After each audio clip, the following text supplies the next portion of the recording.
சத்து மாவை வச்சு குலோப்ஜாம் பார்க்க போகிறோம்.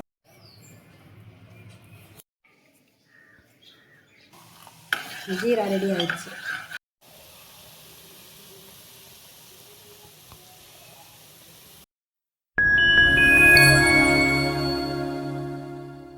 இன்றைக்கி என்ன பார்க்க போகிறோம்னா சத்து மாவை வச்சு குலோப்ஜாம் பார்க்க போகிறோம். அதுக்கு தேவையான பொருள் வந்து சத்து மாவு 1 கப், அரை கப் ஜீனி, கட் பண்ண பாதாம், ஏலக்காய் தூள் வந்து 1 ஸ்பூன் போட போகிறோம், 1 டம்ளர் பால். நீ அதை மாவை வந்து பிசைய போகிறோம்.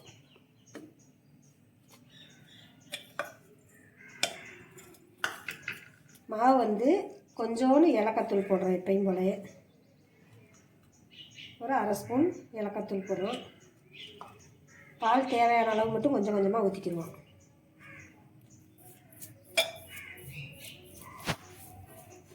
குலோப்ஜாமுக்கு எவ்வளோ ஊற்றுறோமோ அது மாதிரி கொஞ்சம் கொஞ்சமாக ஊற்றி தான் பிசையணும்.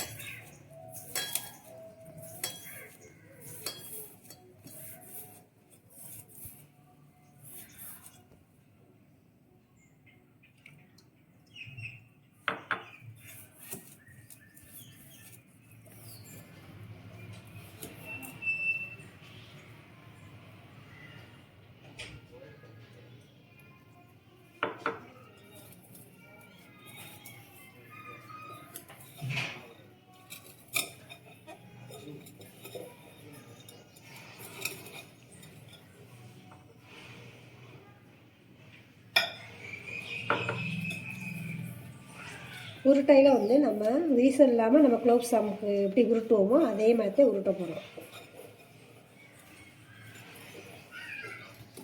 இப்போ இந்த அளவுக்கு மாவு சப்பாத்தி மாவு பார்த்துக்கு இருந்தால் போதும்.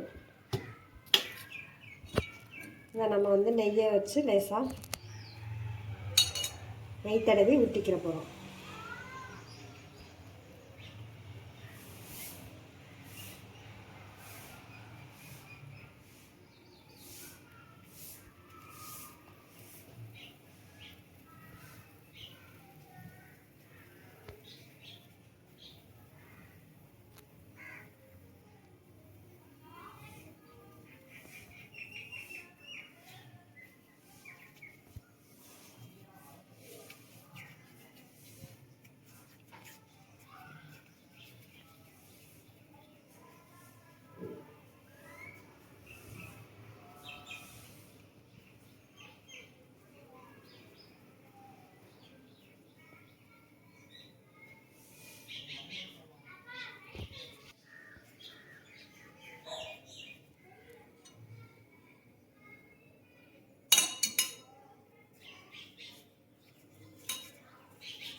நெய் வேணாம்னா உங்களுக்கு எண்ணெய் கூட தடவி நீங்கள் உருட்டிக்கலாம்.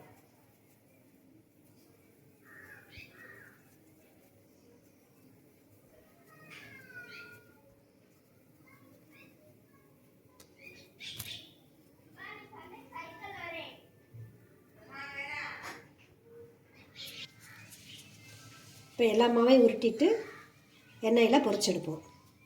எல்லா மாவையும் உருட்டிக்கிட்டு பார்ப்போம்.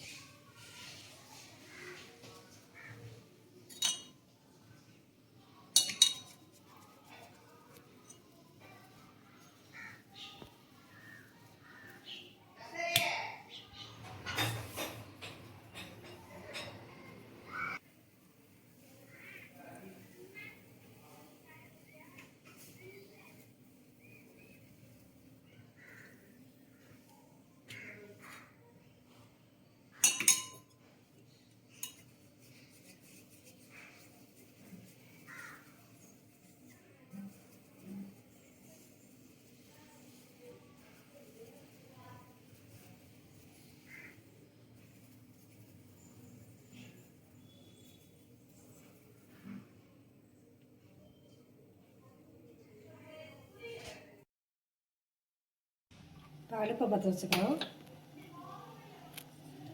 கடலை எண்ணெய் ஊற்றி பொரிக்க போகிறோம். நம்ம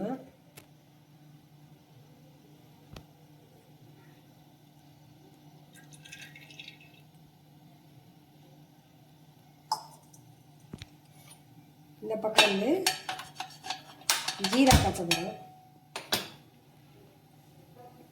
சீனி போட்டோம்னா அதே அளவு தண்ணி ஊற்றணும்.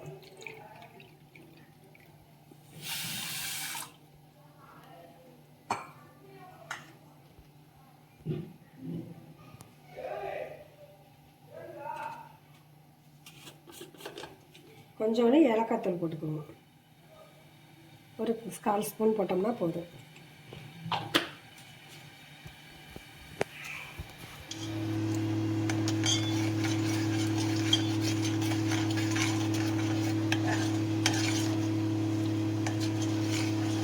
லேசாக பிசு தன்மை வரந்தட்டுக்கே நம்ம வந்து இது பண்ணோம்னா போதும்.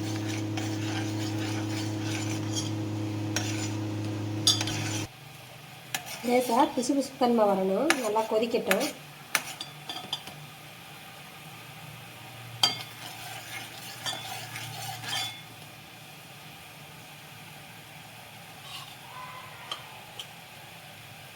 இப்போ ஆயில் காஞ்சிருச்சு. மிதமான சூட்டில் வந்து நம்ம வந்து அடுப்பை குறைச்சி வச்சுக்கிட்டு இந்த உருண்டையெல்லாம் போடணும்.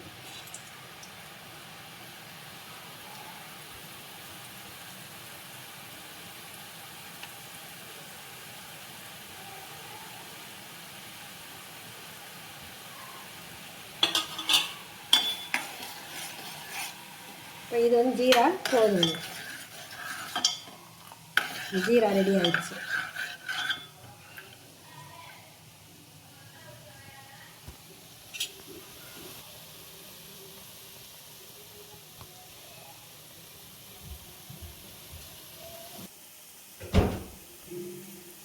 மட்டும் எலுமிச்சம்பழச்சாறு வந்து விடணும்.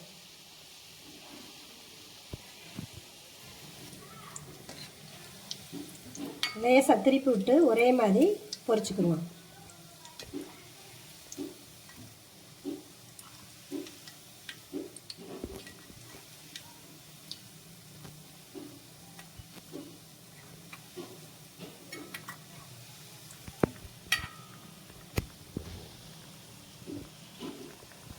அடுப்பை ஆஃப் பண்ணிட்டான்.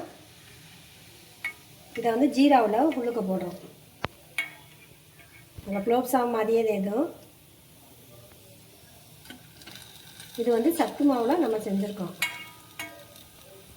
பிள்ளைகளுக்கெல்லாம் ஹெல்த்தியானது இது.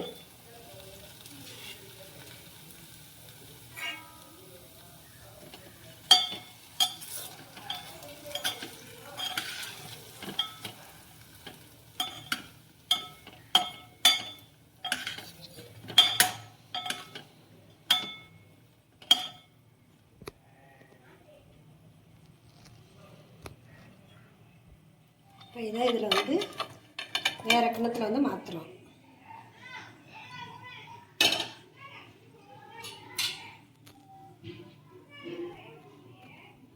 இப்போ பாதாம் இதில் போடுறோம். இதுலேயும் பாதாம் மேலே தூவி விட்டுருக்கணும். நீங்களும் இதே மாதிரி செஞ்சு பார்த்துட்டு எப்படி இருக்குன்னு கமெண்ட்டில் சொல்லுங்கள்.